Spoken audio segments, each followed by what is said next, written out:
anak-anak semuanya. Dan orang-orang berdua, we love smart powerful. Bagaimana kabar kalian hari ini?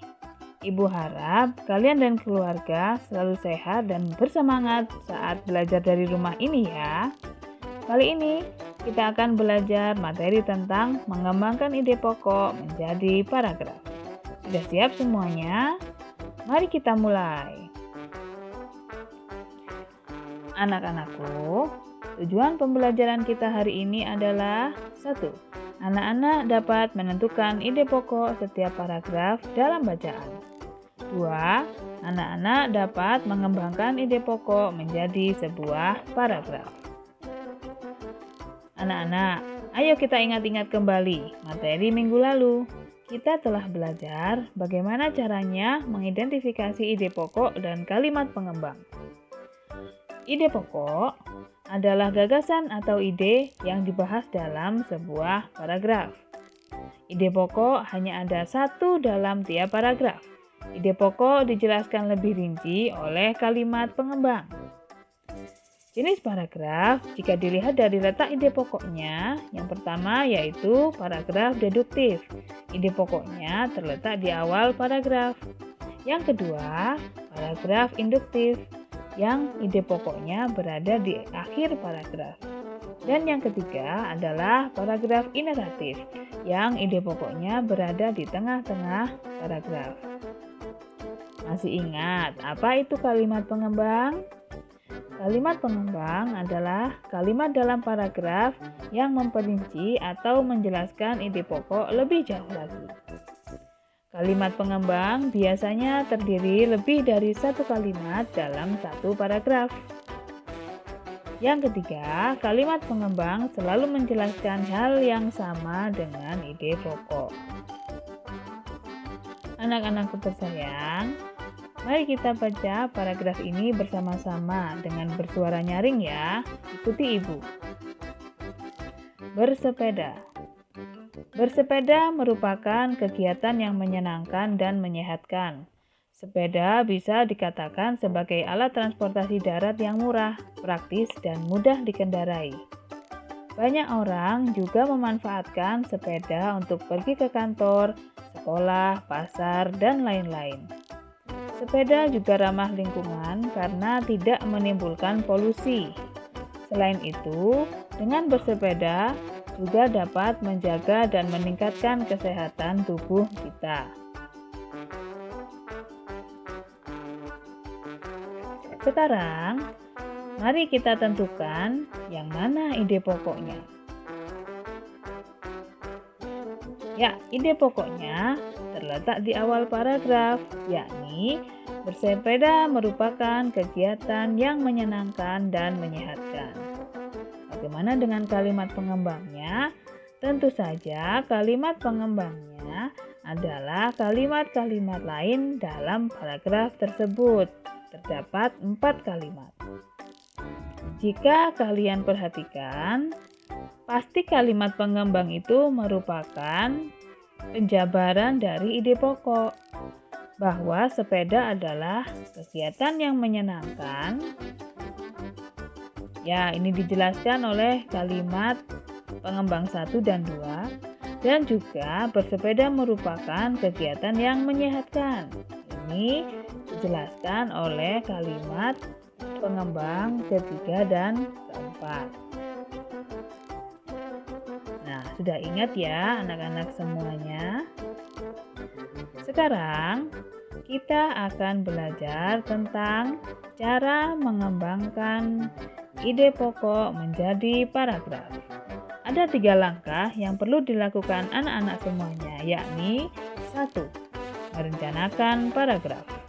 Sebelum kita menulis paragraf, kalian harus menentukan ide pokok yang hendak ditulis. Apa saja ide pokoknya?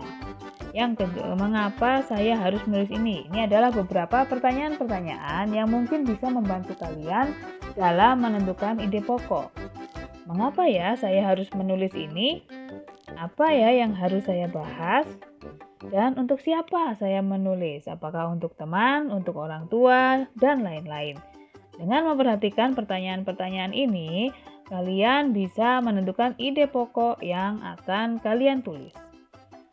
Setelah itu, kalian catat semua hal yang berhubungan dengan ide pokok yang hendak ditulis. Dan yang ketiga, tentukan jenis paragraf yang akan kalian tulis, apakah deduktif, apakah induktif, dan lainnya. Berapa paragraf yang akan kalian tulis, dan berapa ide pokoknya. Yang kedua, anak-anak bisa mulai menulis paragraf. Caranya, tulislah kalimat utama yang mengandung ide pokok. Tuliskan kalimat pendukung yang kalian dapatkan dari hal-hal yang berhubungan dengan ide pokok yang telah kalian catat sebelumnya. Dan ketahuilah kapan kalian harus berhenti dan kapan harus memulai paragraf baru. Paragraf dengan terlalu banyak kalimat akan sangat menyulitkan pembaca dalam menangkap maksud bacaan atau maksud tulisan anak-anak. Jadi, usahakan paragraf tidak terlalu panjang. Setelah kalian menulis paragrafnya, langkah yang ketiga adalah memeriksa ulang paragraf. Perhatikan ejaan dan tata bahasa paragraf. Perhatikan juga keterhubungan ide pokok dan kalimat pengembang. Jangan sampai ada kalimat pengembang yang melenceng dari ide pokok, karena hal tersebut akan menyulitkan pembaca dalam memahami tulisan. Dan yang terakhir adalah baca lagi dan putuskan apakah paragraf tersebut telah selesai.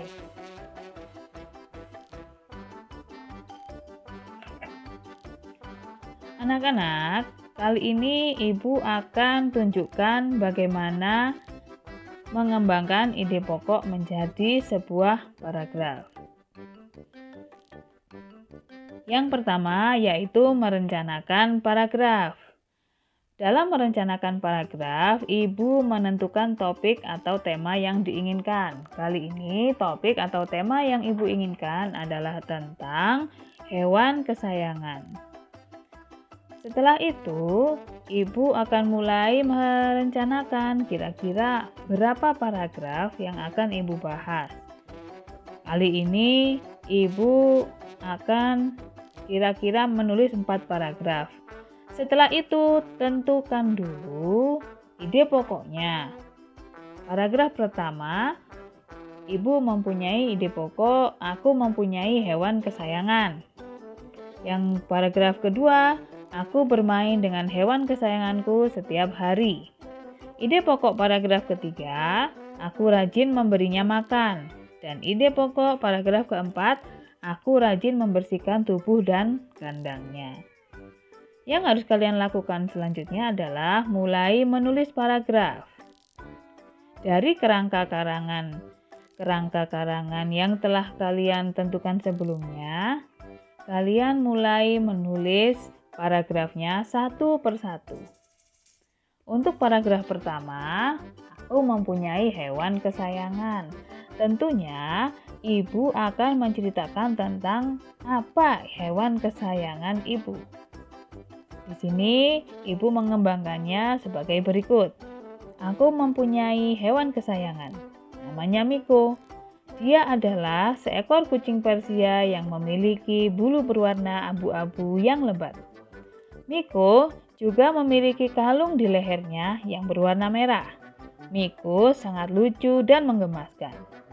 Jika kalian lihat, paragraf ini menjelaskan tentang Miko, hewan kesayangan aku. Setelah paragraf pertama selesai, kita lanjut ke paragraf kedua.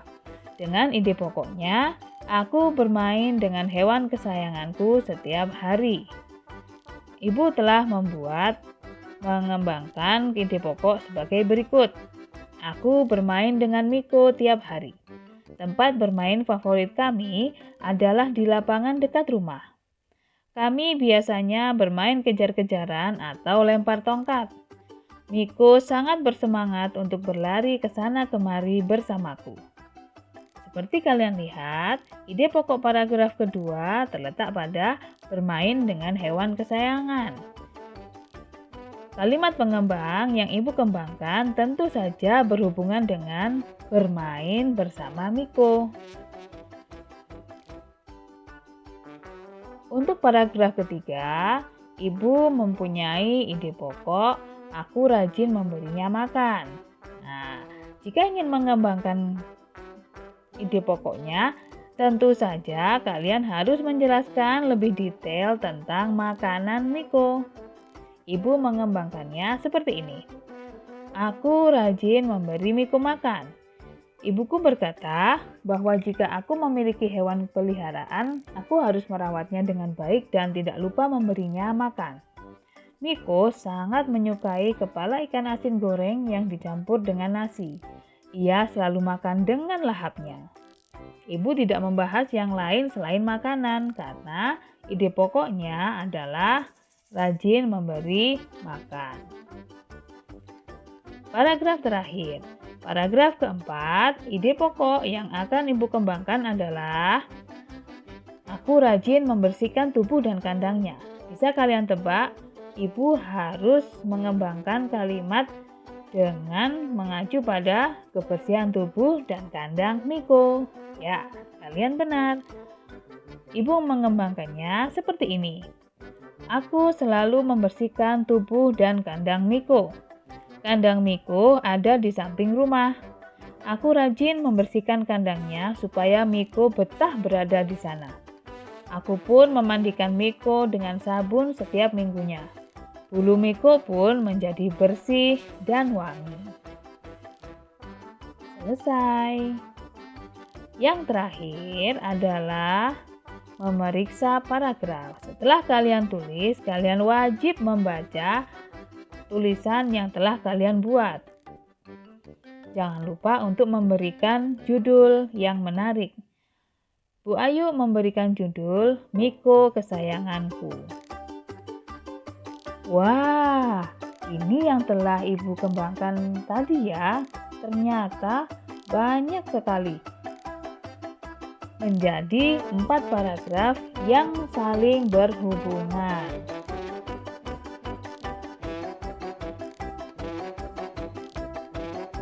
Anak-anakku, terima kasih telah menyimak materi dengan baik. Semoga materi ini bisa membantu anak-anak dalam menulis dan mengembangkan ide pokok menjadi paragraf. Untuk lebih memahami materi tersebut, Ibu telah memberikan tugas di Google Classroom ya. Tetap semangat anak-anak, kalian pasti bisa. Sampai jumpa pada materi berikutnya.